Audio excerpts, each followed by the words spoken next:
We have Councilwoman Vicki McKeever, Councilman Patrick Harmon, and Councilman Tyrone Johnson is joining us remote. We have 3 items today. The first item is item 2024-370. It's a panhandling update, and today we will have Jerron Hollis, Managing Director, making the presentation. Good morning, Jerron. Good morning, Madam Chair, members of the committee. We wanted this morning just to check in and do an update on the pilot program that we had of signage for panhandling that we've had at the intersections. First of all, I want to thank our police department, our community development, transportation department, and folks on our staff of kind of coordinating some of this. We just have a few slides. Just want to give you an update and be glad to entertain any questions. So just as an overview, we all know panhandling is everywhere, every city. There are different approaches that people have used to handle it. There are some First Amendment pieces in that that we have to consider. What we historically have focused on is aggressive solicitation in our ordinance, and it talks about really where you can conduct or where you can have that kind of activity and how to manage it.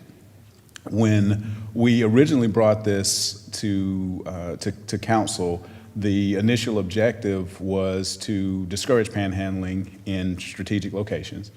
And the plan was to take signage in 4 locations that were designated and hope that the signage would discourage motorists and residents from giving money to panhandlers and would direct them rather to give those resources to agencies that can assist with some of the issues that the panhandlers might be facing.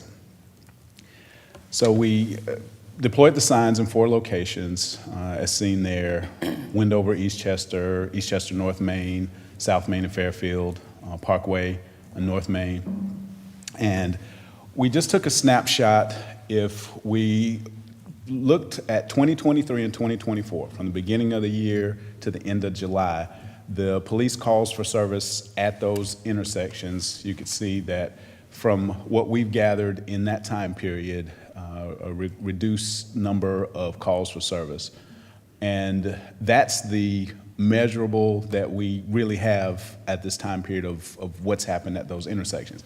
So that's what we know. There are things that we don't know. There's still activity at those intersections, but as part of what we were trying to do to see how the pilot program would impact, we have seen a reduction in calls for service from the police, and that's the measurable that we were able to pull out comparing data from last year to this year.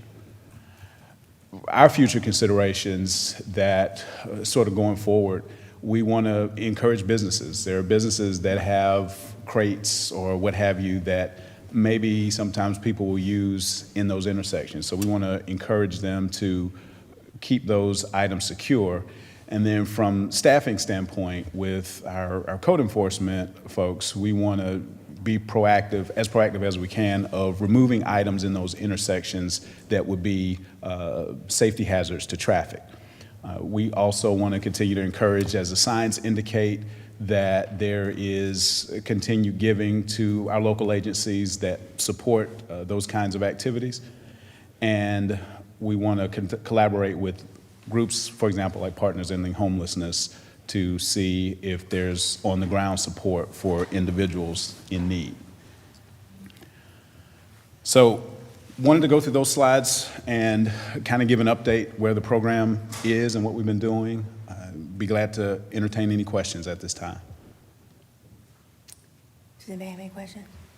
So what's the thought on potentially expanding the effort to other intersections? And I mean, there was a reduction. I mean, you still see a lot of folks in the medians, although the one at Krispy Kreme doesn't seems to be working better there from casual observation. I have no idea why. But in terms of rolling out the program further, is there any thought to that? Or try a couple more intersections? Or there has not been any concrete discussion about expanding to new intersections.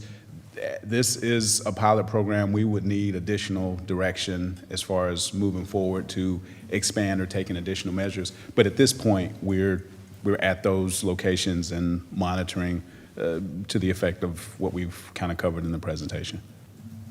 So if council wanted to add other intersections, that's something we would have to take action on, I'm assuming, right? I'm not saying I am today, I'm just, process question. Because it'd be nice to get some feedback from folks about what other intersections have a lot of panhandling, and maybe we target those, which I don't have that information at the moment, but. With council direction, we can make other considerations, absolutely. Yeah, we can make that direction. I think, Eric or Damon, so could we make the direction to just ask you all to just check into maybe some other high-density intersections and what that would look like for moving forward, implement that? Good morning, Madam Chair. Damon Duquesne, Assistant City Manager. Absolutely, that's in fact what we were just whispering about back and forth. So we'll be happy to take a look, or if council has any suggestions or observations that you'd like to share with staff, to Mr. Hollis's point, we'll take that as well into consideration. And I think it would be helpful for staff if council wanted to consider any other measures other than what's in place now. So this is just a quick update on what we've done, to date. If you have any thoughts or opinions about that, just get it to the manager, and we'll take it from there. So Greensboro has stronger signs, and, forbidding standing and sitting in the medians. Do you have any data from Greensboro? I mean, how effective has that been? Of course, I know there's the enforcement aspect of it and all that sort of stuff. But. We didn't bring any data from Greensboro. I know their approach is a different approach, so for this particular issue, it's not really apples to apples, but if there were future considerations of a more aggressive stance about actually removing people, that would be something. I see our chief in the audience.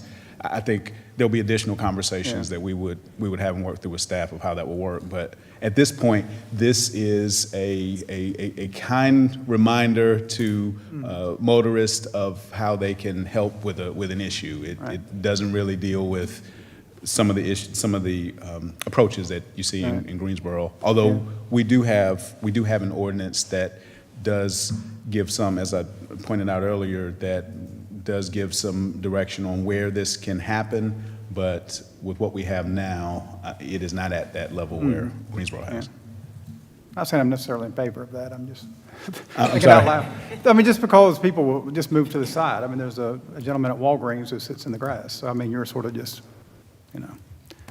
not all that effective necessarily to discourage it, unless it's a really dangerous intersection, perhaps. Well, so I think the signs look really great, and I've had several people call me and comment on them, and I'm super glad to see that it's gone down a lot. It is still bad, though, especially at the corner of 68 and Main. I had to be one of those police calls because I had to slam on brakes. There were like 8 people around that intersection. And so I like the kind reminder to motorists, but I think there needs to be a harsh reminder to the panhandlers. We don't want you panhandling. You're creating and I know that there's some legal ramifications there, but you're creating a dangerous situation for motorists, and we don't want you to do that, so. Yeah, there's no legal concern with that. So, the government can restrict time, place, and manner for things like public safety. That's certainly a compelling governmental interest that we can restrict for. Our ordinances and state law all already restrict for those, such that no person, shall stand or loiter in the main traveled portion, which includes the shoulders and the median of state highways and streets. So, we already have, legal authority, certainly, to restrict based on time, place, manner. There's no concerns there. And certainly, safety is a compelling governmental interest such that we can restrict that way. So we have the, authority. I think it just becomes the previous discussions that, the committee has been, and then it comes about enforcement, which, again, the chief could speak to, that I think in the past they've shared, by the time the police get there, the people have moved. It's very hard with volume to send folks there immediately. And so I think that's why these signs were a pilot program. So certainly if you all want to direct anything further, that would come from you all to then direct the implementation of it, whether that's expanding or trying something new. Yeah. So Patrick, what are your thoughts on maybe getting staff to just look at maybe a little more aggressive? Yeah, I mean, if it's been impactful, but of course you have the consideration from the chief and their thoughts on it, because you don't want to have it up there and then as folks figure out it's not enforced, then it, you know. Right. So, yeah. Are there any kind of like ways to discourage, I mean, to make it uncomfortable to be in the median in terms of a hard fix? That's just ran through my head, so I'm throwing it out there. In terms of Again, Damon Duquesne, Assistant City Manager. So, Councilmember Harmon, there are methods of discouraging loitering in public spaces through infrastructure. For the example, the way that the design of benches can be made is that you can lean against them versus, lay down or, camp on a bench. In the center median areas in the rights of way, it's a little more difficult to do that, but it is possible to create an environment that doesn't promote the ease of loitering in the right of way. And that would just depend on, the type of intersection, the size. And so, putting up, say, a fence or something would not be the best type of solution because that presents a hazard then to the driving public. But there are some things that staff could consider and maybe propose. But then again, activity would just, probably shift to the other side. So, but we're happy to look into that. So there are means and methods to do that. Yeah, that'd be helpful. Thank you. Yes, sir. Okay, all right, great. I just wonder, I noticed that a lot of times during the busy hour, during the daytime, you see more out there at the intersection and, panhandling. Is there any way we can maybe like patrol around that area during the time, during the busy time? I think that'll help out some because I'm noticing there when it's really busy, around like lunchtime and then late in the evening.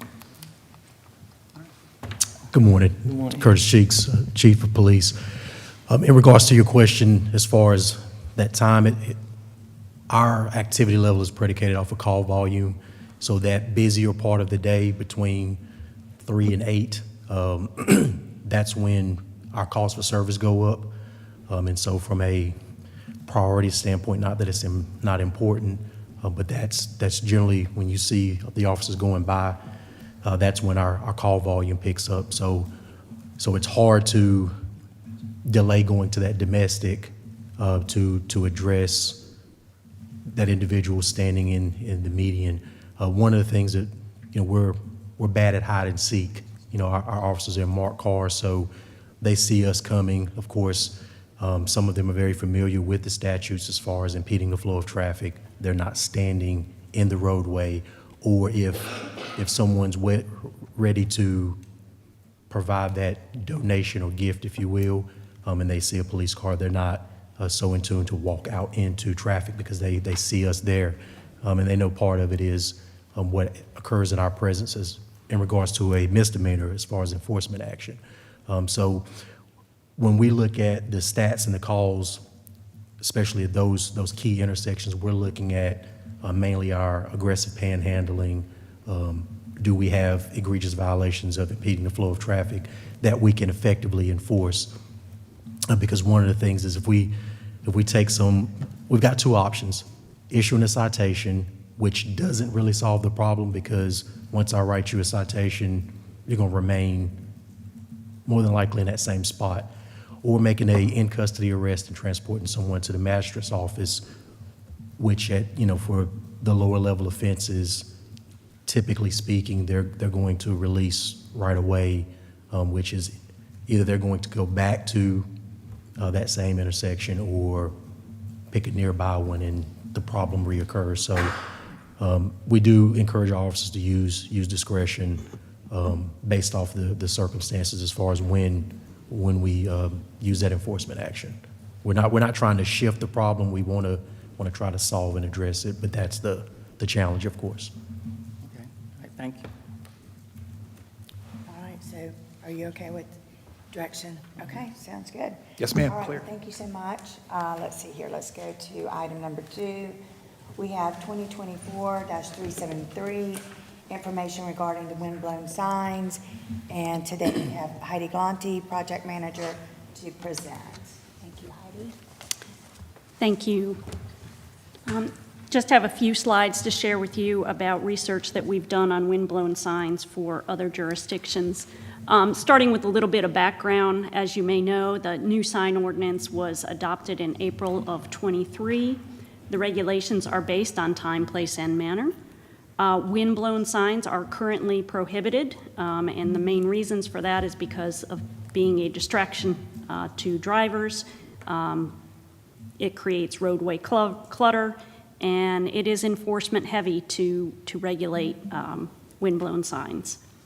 We do have one exception for windblown signs. It is for pennants, and they are allowed as a limited duration sign for a maximum of 30 days, twice per year. We looked at 12 different cities across the state, 8 of which they are not allowed, and 4 cities that allow with limitations, being Asheville, Chapel Hill, Raleigh, and Wilmington. Asheville allows their signs only in their central business district, shopping centers, and historic districts. They must be maintained in good condition. They're between 8 and 24 square feet. They may not contain a commercial advertising message, name, or logo, and they are allowed for a maximum of 60 days per year. Chapel Hill has a maximum of 32 square feet, 8 feet in height, for a limited period of display, which is undefined, and they are currently undergoing a rewrite of their sign ordinance, so their regulations may change. Raleigh has a max number of 3 signs with a size allowance of 40% of the allowable signage, height not to exceed 20 feet or the tallest building, and they allow them for special events, again undefined, and not to exceed 30 days. Wilmington allows a maximum of 30 square feet in their central business district and historic districts for 30 days, twice per year. Commercial and multifamily are allowed 1 flag, 30 days, 1 time per calendar year. And that is all that I have. Okay, if I may start with some questions. So how do you for example, these signs that are on this Wilmington, those are called flutter signs, is that correct? They're windblown signs, feather flags, Okay. flutter flags. They're called a myriad of Okay. different things. So those are not the pennant signs, those are the, The pennants are, that are allowed are in this first example. Those are those strung pennants. okay. So right now, our ordinance does not allow the fluttered signs at all? Correct. Okay. So I've had a lot of people that would like to use those. So I would like for us to look at possibly doing one of the ones with, like maybe the Wilmington or Chapel Hill, like allowing them with limitations. Okay. And does anybody have any comment on that? Well, how far off the right-of-way can you actually put one of these flags in the city of High Well, Point? right now, you can't at all. I mean, even if it's like right next to your business, that's in a parking lot, you still can't use a flutter flag? No.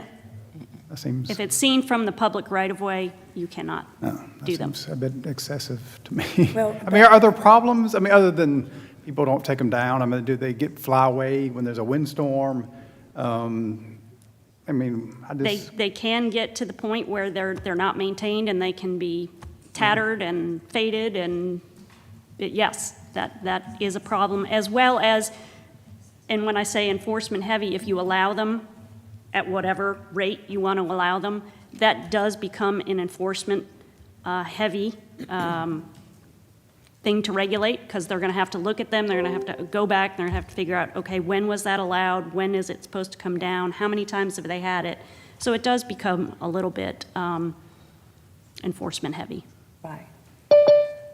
But, a lot of our things that we do, a lot of it is complaint driven. So if they become real tattered or torn and then somebody calls and says, I drive around town and there's a lot of signs that could probably be redone because they're old. And I personally, I think I passed several on my way just this morning. And I think anything that can promote businesses, and so I would love for us to, amend the ordinance to allow the windblown signs with limitations like either Wilmington or Chapel Hill does. Well, Chapel Hill is under a rewrite. So maybe we can do what maybe Wilmington does, if that sounds reasonable. I'm just curious, I mean, how is this different than a sign, right? A permanent sign that's advertising a business or saying Bob's Mattress Company or whatever. You know, there's a sign versus a flag that says Bob's Mattress Company. The distinction seems, I Well, wouldn't say arbitrary, but I mean, because permanent means they're not going to blow over in a storm, but I mean, correct. mean- And the permanent signage is either on their wall as an attached sign, Yeah. or it's a freestanding sign, and it's on a structure Right. that is a permanent structure. all right, but it's still, you can still say it's distracting to the driver because there's Bob's Mattress Company. I mean, so it seems, I don't know, a difference without a distinction kind of a thing. For me. Curious, committee, if you all recall, because we, as Chair Peters will remember, this was a long process where the city looked at the sign ordinance, and we had a lot of public comment and listening sessions. I'm curious if you recall, or if there was any discussion previously about, all of council's appetite for this. Well, so I've called several of them. And, first of all, and thank you, Heidi, so much for that whole sign ordinance rewrite. I know that was a lot of work, because how long did it take, 3 years? 5. Yeah. Okay. I mean, I think at that point, we were all just like, oh my gosh, let's pass, sorry, but that's, I think for me personally, as far as my role, I've had some calls where some businesses have them, and then all of a sudden another business, like within sight distance, was cited. So it's either we have to be fair for all and allow it for all, or don't allow it for anyone. And I mean, I think they're beautiful. I mean, we're talking about wanting to be an art design city. I mean, nobody does like a black and gray. I mean, they're normally red or yellow or blue. They're trying to get attention. And I mean, I think they're pretty, and it does help get your attention and show you that there's a business there. And we're all about business and economic growth. And so I personally, when I started thinking about it, I was like, I have no idea why we don't allow it. So I mean, I know that there can be issues and problems, and it can be with anything. I mean, clearly we see even with the panhandling, and and that can be enforcement heavy.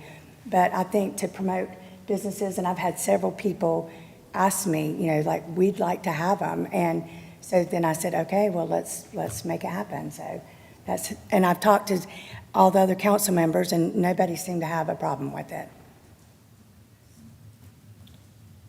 So I don't know, I mean, can I make a motion that we make an amendment to the ordinance to allow Yeah, I mean, I first? think you can just direct staff to prepare something, and that'll have to go through the typical ordinance amendment process. So we'll just have to revise it, have an amendment to it. It'll have to come before all of council.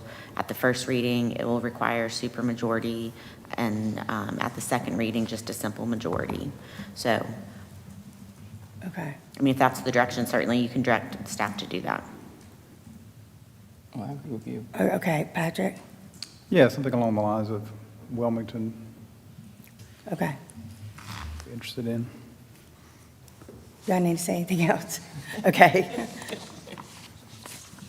Okay, all right, thank you, Heidi. Thank you. All right, so the third item we have is item 2024-374, consideration of ordinance amending section 11-11-1 social districts of the High Point Code of Ordinances. And today we have Ryan Ferguson, our marketing director. And note, this item will need a vote. Good morning. I am Ryan Ferguson, Marketing Manager here at the City of High Point. I'm going to talk about the Social District Ordinance Amendment that we have. Obviously, we implemented the Uptown Social District through, one second. All right.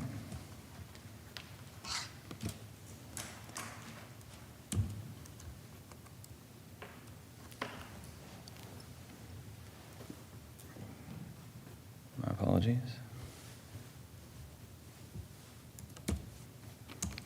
So we have a social district ordinance amendment that that is under your consideration.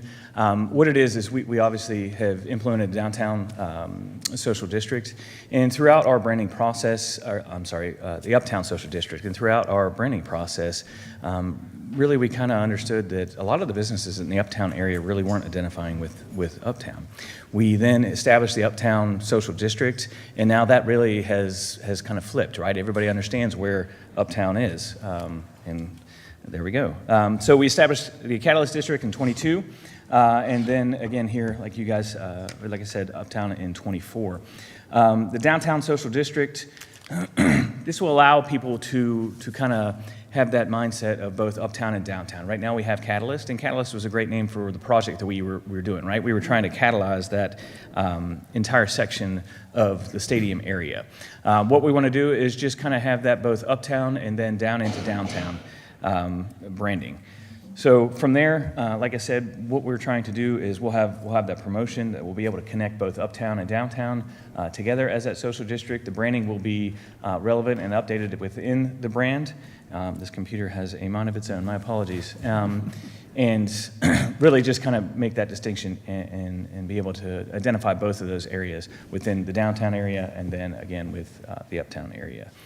So it is, what we are doing is under consideration for you guys to take this to council to amend the ordinance and allow legal to, my apologies, you guys to amend the ordinance and for legal to do the stuff that they need to do for that. So I know this will have to go to full council, but just wanted to kind of present this to you, kind of show you a little bit of the branding and the connection between both downtown and uptown, just changing out that Catalyst name to downtown. Great. Any questions? I do, but I mean, it's more procedural. This seems kind of, why do we need to approve it as a council with the name change? That seems like a lot of effort. I mean, rather than, we're going to call downtown, okay, good, go. I mean, versus going through all this. I guess, I'm sure there's a legal reason, but it just seems kind of silly to me to have to go through this process to change a word. So the general statute that allows you to create social districts says that when you adopt an ordinance, you have to identify the social districts and the names. And so the name, Catalyst Social District, is in the ordinance. And so to change the name, we're just doing literally a strike through of the word Catalyst and inserting the word downtown so that it's reflected correctly in the ordinance. Okay. And then we provide that information to the North Carolina ALE. It's just kind of an FYI because I think that they're kind of compiling and aggregating where social districts are across the state. So the reason that it has to go to council is because the name is in the actual ordinance, which is required by the general statute. Right. Still seems kind of silly to me. I mean, I get if you're changing the boundaries, why you would need to sort of redo this, but anyway. I think it's just, obviously I don't know the intent of the General Assembly when they passed the law, but it's to clearly identify where the social district is and what the name is and the branding, because in addition in the statute is where it talks about all the signage that you have to have. So I think that they just want clarity for the public on the name, where you're entering it, when you're exiting it. So it's just as simple as it's something that's in the ordinance. And so because we have to change it, that any ordinance amendment goes to council. Yeah, okay. Well, I'm very supportive of this. Wow. Any other questions or comments? So Ron, you've done a great job. I love the logo. It looks great. I love the branding, It makes by the way. much more sense to call it. I mean, Catalyst was because it was our Catalyst project, but it's our downtown. And so it makes perfect sense, and you've done a great job. And Thank you. I've heard from businesses and folks, we're getting more out of town, people from Greensboro and Winston coming to our downtown and uptown area. Fantastic. People are very thrilled with it. So it's doing really well, so thank you so much. So, all right, so I will make a motion, let's see, to approve the agenda item 2024-374. Is there a second? Second. Okay, there's been a motion and a second. Any further discussion? If no discussion, say all in favor. All in favor, say aye. Aye. Anyone opposed? That motion passes unanimously. So thank you. All right, is there anything else that needs to come before this committee? Any comments? No. Okay. All right, well, if there's no further comments, then this meeting's adjourned. Thank you.